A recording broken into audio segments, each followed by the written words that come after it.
Hello दोस्तों, स्वागत है आपका देवभूमि फ्यूचर पॉइंट पे। तो हमने अपनी जो सामान्य अध्ययन की सीरीज़ शुरू करी थी, उसी क्रम में आज हमारे अगला वीडियो रहेगा 8वां। तो अगर आपको पिछले वीडियो देखने हैं तो प्लेलिस्ट बनी है, वहाँ से आप देख सकते हैं। तो शुरू करते हैं अपने पहले सवाल से। लार का पीएच कितना होता है? तो जो लार का पीएच होता है वो होता है हमारा 6.5। ठीक है, ऑप्शन नंबर ए। रोगों के नाम दिए और जीवाणु के नाम दिए हैं, तो देख लेते हैं। हैजा हैजा होता है विब्रियो कॉलेरी। ठीक है, ऑप्शन नंबर ए का हो जाएगा 3 और बी का हो जाएगा क्षय रोग। टीबी होता है माइक्रोबैक्टीरियम ट्यूबरक्लोसिस। ठीक है, तो बी का हो जाएगा 4। निमोनिया निमोनिया जो होता है वो होता है हमारा diplococcus pneumoniae, option number 2। Tetanus जो टिटनेस होता है वो होता है क्लोस्ट्रीडियम टिटेनी। ठीक है, तो इसका जो सही आंसर बनेगा ए बनेगा। ठीक है, हैजा होता है विब्रियो कॉलेरी से। क्षय रोग होता है माइक्रोबैक्टीरियम ट्यूबरक्लोसिस से। निमोनिया होता है डिप्लोकोकस निमोनी से। और जो टिटनेस होता है क्लोस्ट्रीडियम टिटेनी से। तो अगला लेते हैं। सूची 1 को सूची 2 से सम्मिलित करना है। तो पहाड़ियाँ दी हैं और राज्य दिया है। ठीक है, इसमें कौन से जो पहाड़ी किस राज्य में है वो देखना है, तो देख लेते हैं। गिरो गिरो जो पहाड़ी मेघालय में है। मिरी मिरी पहाड़ी है अरुणाचल प्रदेश में। पंचई मलाई जो पंचई मलाई जो पहाड़ी है वो हमारी तमिलनाडु में। डामला डामला जो पहाड़ी है झारखंड में। ठीक है, तो इसका जो सही आंसर हो जाएगा ऑप्शन नंबर ए हो जाएगा। सूची 1 को सूची 2 से सम्मिलित करना है। बहादुर नदी दी है। ठीक है, तो बहादुर नदी के क्रम में देख लेते हैं। दुलहस्ती जो दुलहस्ती है वो है चिनाब पे। गांधी सागर है चंबल पे। उकाई उकाई है ताप्ती पे। तवा तवा है तवा पे। ठीक है, यानी ऑप्शन नंबर जो हमारा हो जाएगा डी सही हो जाएगा बिल्कुल। संविधान की व्याख्या के संबंधित सभी विवाद सर्वोच्च न्यायालय के पास लाए जा सकते हैं। यह अधिकार सर्वोच्च न्यायालय के किस अधिकार के अंतर्गत आता है? तो जो यह अधिकार है वो अपीलीय क्षेत्र अधिकार के अंतर्गत आता है। ठीक है, यानी क्या है, जो सभी विवाद हैं उसको क्या है सर्वोच्च न्यायालय के पास ले जाए जा सकते हैं, तो ये अपील करते हैं हम। तो इसका जो सही आंसर हो जाएगा अपीलीय क्षेत्र अधिकार के अंतर्गत आते हैं। ठीक है, ऑप्शन नंबर सी। कौन सा कथन सही है? तो निम्न में से जो कथन सही है उसको देख लेते हैं। नाबार्ड देश में कृषि एवं ग्रामीण विकास हेतु वित्त उपलब्ध कराने वाली शीर्ष संस्था है। ठीक है, बिल्कुल सही है। और दूसरा है वो है नाबार्ड का मुख्यालय मुंबई में है। तो दोनों कथन सही है। ठीक है हमारे, तो इसका जो सही आंसर होगा ए और 1 और 2 दोनों, तो ऑप्शन नंबर सी बिल्कुल सही हो जाएगा। ठीक है, दोनों कथन क्या है सही है। विशेष आर्थिक क्षेत्र अधिनियम किस वर्ष लागू हुआ था? तो जो विशेष आर्थिक क्षेत्र अधिनियम लागू हुआ था 2006 में हुआ था। ठीक है, ऑप्शन नंबर डी। विशेष आर्थिक क्षेत्र अधिनियम ये हुआ था 2006 में लागू। ठीक है, समान ताप तथा दाब पर सभी गैसों के समान आयतन में अणुओं की संख्या समान होती है। यह नियम किसका है वो देखना है। तो जो ये नियम दिया था समान ताप और समान दाब पर गैसों के जो समान आयतन के अणुओं का संख्या समान होती है, ये नियम दिया था अवोगाद्रो का नियम है। ठीक है, अवोगाद्रो ने दिया था, ऑप्शन नंबर ए। बंगाल विभाजन के दौरान किस तिथि को बंगाल में शोक दिवस मनाया जाता है? यानी जो बंगाल विभाजन के दौरान जो शोक दिवस मनाया जाता है उस दौरान जो तिथि को वो दिवस कब मनाया जाता है वो पूछ रहा है। तो जो शोक दिवस मनाया गया था वो मनाया गया था 16 अगस्त 1905। ठीक, ऑप्शन नंबर सी हो जाएगा बिल्कुल सही। राष्ट्रीय हरित अधिकरण एनजीटी की स्थापना भारत सरकार द्वारा किस वर्ष की गई थी? तो राष्ट्रीय हरित अधिकरण की जो स्थापना की गई थी वो की गई थी हमारी 2010 में, ऑप्शन नंबर डी। निम्नलिखित में से कौन क्रिप्स मिशन के साथ कांग्रेस के आधिकारिक वार्ताकार थे? तो जो क्रिप्स मिशन के साथ जो कांग्रेस के आधिकारिक वार्ताकार थे वो थे हमारे पंडित जवाहरलाल नेहरू और मौलाना आजाद। ठीक है, ऑप्शन नंबर सी। किस वस्तु का द्रव्यमान उसकी डॉट डॉट का माप होता है? तो किसी वस्तु का जो द्रव्यमान होता है वो होता है हमारा उसके जड़त्व का माप होता है। ठीक है, ऑप्शन नंबर सी। ध्वनि का एक महत्वपूर्ण अभिलक्षण त्वरत्व यानी पिच है जो निर्भर करता है। तो त्वरत्व किस पर निर्भर करता है ये पूछ रहा है। ठीक है, तो जो तारतम्य पर निर्भर करता है वो आवर्ती पर निर्भर करता है, ठीक है। वायु का तापमान कम होने पर सापेक्ष आर्द्रता का पर क्या प्रभाव पड़ता है? तो जब वायु का तापमान कम होता है तो उसकी आर्द्रता क्या हो जाती है, बढ़ जाती है, ठीक है। Option number A. हड़प्पाकालीन किस स्थल में खेल का मैदान मिला है? तो जो हड़प्पाकालीन स्थल, इसका इसके बारे में पूरा डिटेल्स पढ़ा चुका हूँ, हैंड रिटन नोट्स में ऑलरेडी बता चुका हूँ मैं, ठीक है, बहुत सारी वीडियो में ही। तो जो हड़प्पाकालीन जो स्थल है वहाँ पे खेल का मैदान कहाँ से मिला है? तो धौलावीरा स्थान से क्या मिला है? खेल का मैदान मिला है, ठीक है। चिपको आंदोलन के जन्मदाता के रूप में किसे जाना जाता है? तो जो चिपको आंदोलन के जन्मदाता के रूप में मनाया जाता है वो माना जाता है सुंदरलाल बहुगुणा, ठीक है। और ये कहाँ से शुरू हुआ था? चमोली से हुआ था, ठीक है। मानव का हृदय या हार्ट कितने भागों में विभाजित होता है? तो जो मनुष्य का हृदय होता है वो होता है 4 कक्षीय, ठीक है, यानी 4 भागों में विभाजित होता है। वर्ष 1927 की बटलर जो कमेटी का उद्देश्य क्या था? जो बटलर कमेटी बनी थी 1927 में, तो उसका उद्देश्य क्या था ये पूछ रहा है, ठीक है। तो जो बटलर कमेटी का उद्देश्य था, ऑप्शन नंबर डी, अंग्रेजी सरकार और देशी राज्यों के बीच में संबंध को सुधारना, ठीक है। जो अंग्रेजी सरकार थी और जो हमारे देश के राज्यों का संबंध था उसको क्या था? सुधारना था इसका उद्देश्य। बौद्ध धर्म एवं जैन धर्म के किस विषय का अंतर था? जो बौद्ध धर्म और जैन धर्म में दिखाया था किस विषय का अंतर था, ठीक है। तो हमें 4 विषय दिए हैं, उसमें देखना हमें किस विषय का अंतर था। तो आत्मा के विषय का अंतर था, ठीक है, बौद्ध धर्म और जैन धर्म में। एक में आत्मा को माना जाता था और दूसरे में आत्मा को नहीं माना जाता था। किस सिख गुरुओं की हत्या मुगलों द्वारा की गई थी? इंपॉर्टेंट है, फर्स्ट एग्जाम में पूछा जा चुका है। तो जो 2 सिख गुरु थे उनकी हत्या की गई थी मुगलों के द्वारा, गुरु अर्जुन देव और गुरु गोविंद सिंह, ठीक है। ऑप्शन नंबर ए और बी दोनों इंपॉर्टेंट है, ठीक है, पढ़ा चुका हूँ। महावीर स्वामी ने अपना पहला उपदेश कहाँ दिया था? जो महावीर स्वामी ने देखा था अपना पहला उपदेश दिया था वो दिया था राजगृह में, इंपॉर्टेंट है, ठीक है। राजगृह में महावीर स्वामी ने अपना पहला उपदेश दिया था। निम्नलिखित में से कौन सी यांत्रिक तरंग है? तो जो यांत्रिक तरंग है ध्वनि तरंग है, यांत्रिक तरंग है, ठीक है। भोपाल गैस त्रासदी में किस गैस का रिसाव हुआ था? तो जो भोपाल गैस त्रासदी हुई थी उसमें मिथाइल आइसोसाइनेट का क्या हुआ था? रिसाव हुआ था, ठीक है। इस कारण वहाँ भोपाल गैस त्रासदी हुई थी। तो राष्ट्रपति और महाभियोग के संदर्भ में निम्न में से कौन सा कथन सही नहीं है? तो महाभियोग के संबंध में देख लेते हैं कथन दिया हमें। राष्ट्रपति और महाभियोग की प्रक्रिया अनुच्छेद 61 में दी गई है। अगला देख लेते हैं, ये गलत है, ठीक है, 61 में नहीं दी गई है। राष्ट्रपति द्वारा संविधान का अतिक्रमण किए जाने पर उसके विरुद्ध महाभियोग चलाया जा सकता है, बिल्कुल सही, महाभियोग चलाया जा सकता है। और 1/4 क्या होती है? हस्तांतरण होनी चाहिए, ठीक है, संसद में 1/4 सदस्यों का। और महाभियोग संसद द्वारा चलाई जाने वाली एक अर्धन्यायिक प्रक्रिया है, ठीक है, ये भी सही है। महाभियोग का प्रस्ताव केवल लोकसभा में प्रस्तुत किया जा सकता है, ये भी बिल्कुल सही है, ठीक है। तो महाभियोग का प्रस्ताव केवल लोकसभा में प्रस्तावित किया जाता है, ये गलत हो जाएगा।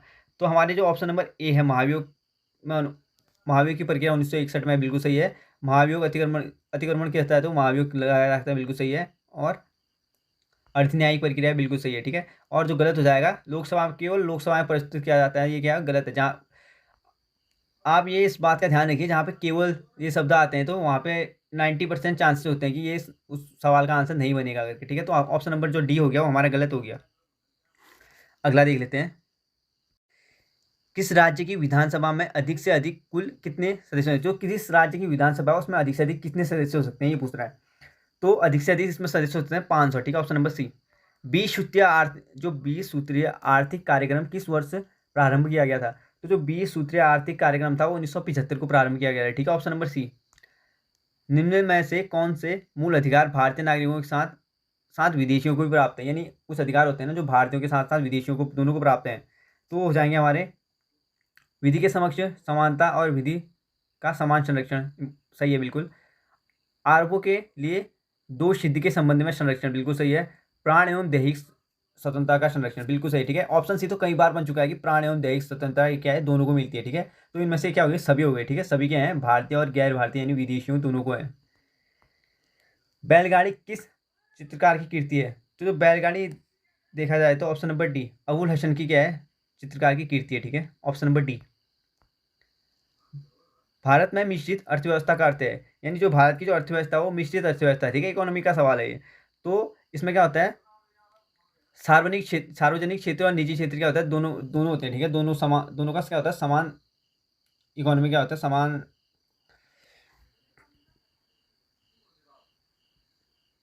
महत्व होता है।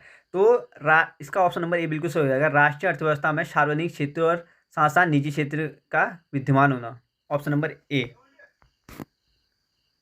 शाहजहांनामा के लेखक कौन थे? तो शाहजहांनामा के जो लेखक थे वो थे हमारे इनायत खां, ठीक है, ऑप्शन नंबर सी बिल्कुल सही हो जाएगा। इनायत खां थे शाहजहांनामा के लेखक। वेलेजली की सहायक संधि को स्वीकार करने वाला दूसरा राज्य था। तो जो वेलेजली की सहायक संधि थी उसको जो स्वीकार करने वाला दूसरा राज्य था वो था मैसूर, ठीक है, ऑप्शन नंबर सी। भारतीय ब्रह्म समाज के संस्थापक कौन थे? तो भारतीय ब्रह्म समाज के जो संस्थापक थे केशव चंद्र सेन थे, ठीक है, option number D. Sweats of India society की स्थापना किसने की थी? तो स्वेट्स ऑफ इंडिया सोसाइटी की जो स्थापना की थी वो की थी हमारी, option number C, Gopal Krishna Gokhale.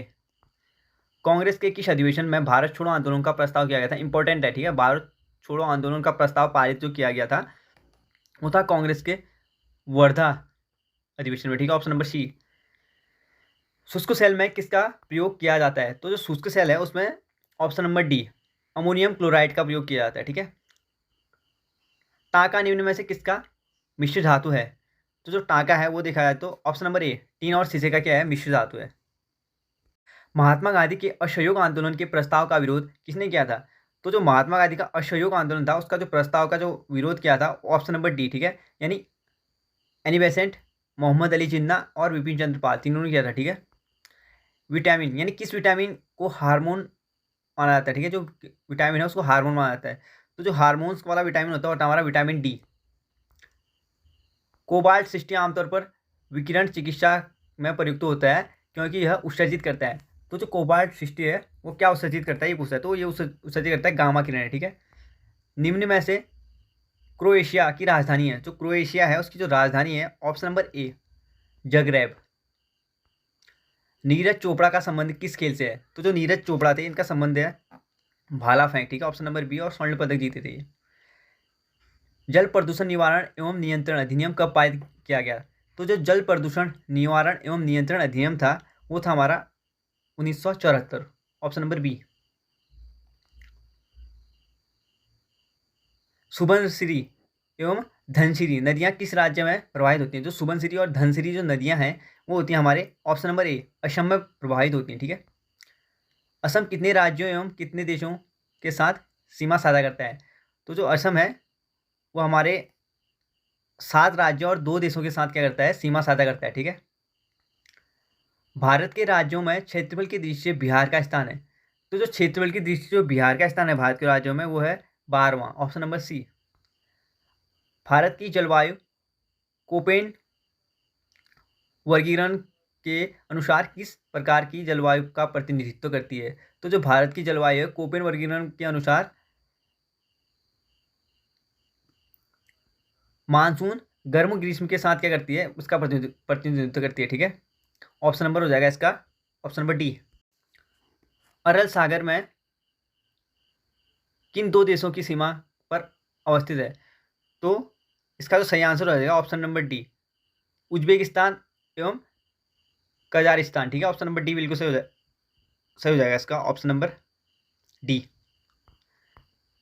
समान न्याय और निःशुल्क विधिक सहायता के लिए संविधान के किस अनुच्छेद में उपबंध किया गया है? तो जो समान न्याय और निःशुल्क विधिक सहायता है इसका जो उपबंध किया गया है वो हमारे अनुच्छेद 39 के क में किया गया है, ठीक है, ऑप्शन नंबर सी बिल्कुल सही हो जाएगा।